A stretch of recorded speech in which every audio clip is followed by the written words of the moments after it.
Yo, yo, yo, it's Adam with Chico's Cars, and I'm driving a 2019 Grand Cherokee SRT, and I'm going to tell you what I think of it.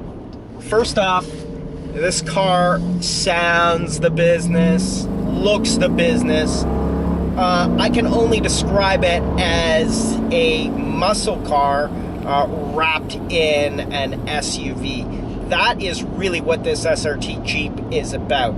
It's about giving you that muscle car excitement out of a 6.3 liter, 475 horsepower, 470 foot-pounds of torque.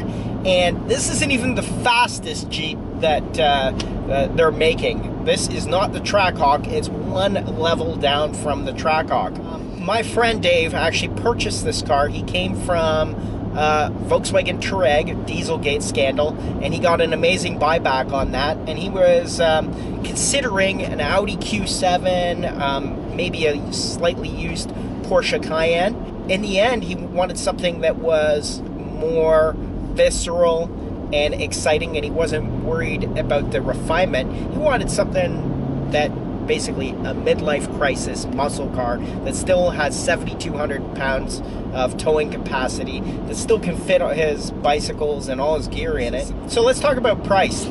This car lists at $83,000, but because it's a domestic Chrysler product, well, any domestic product, you can get quite a bit off of list. So you could probably pick one of these up for around 73,000 Canadian, and that's fully loaded with everything that you can imagine on this car. Adaptive cruise, it's got every sort of box I believe Dave checked when he purchased this car. And that is a super value conscious car, especially for something that has this kind of horsepower that does a quarter mile in 13 seconds.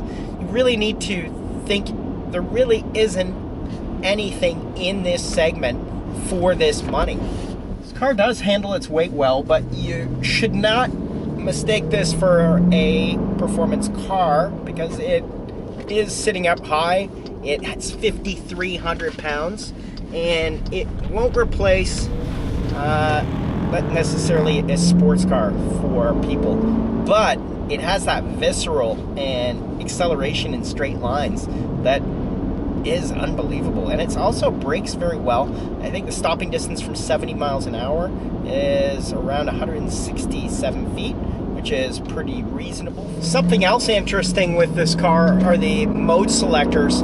So the mode selectors actually change how the all-wheel drive system on this vehicle works.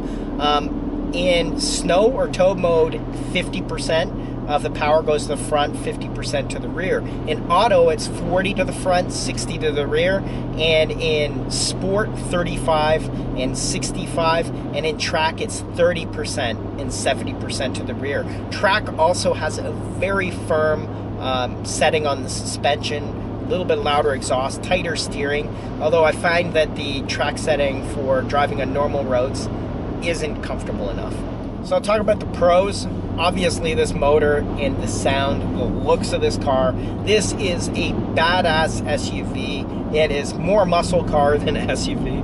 And if you still need to take the family around and you need to talk your spouse into believing that you're buying a responsible car, then you might be able to sell this SUV to your significant other as a very, very responsible choice.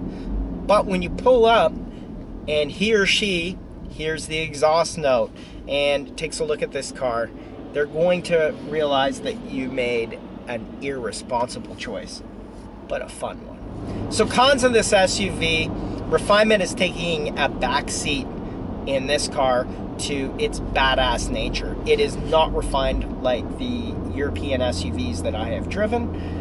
As well, offset crash rating on this car is not as good as the European counterparts, and your gas bill is going to be expensive. So if you're at all worried about fuel economy, this is not the car for you.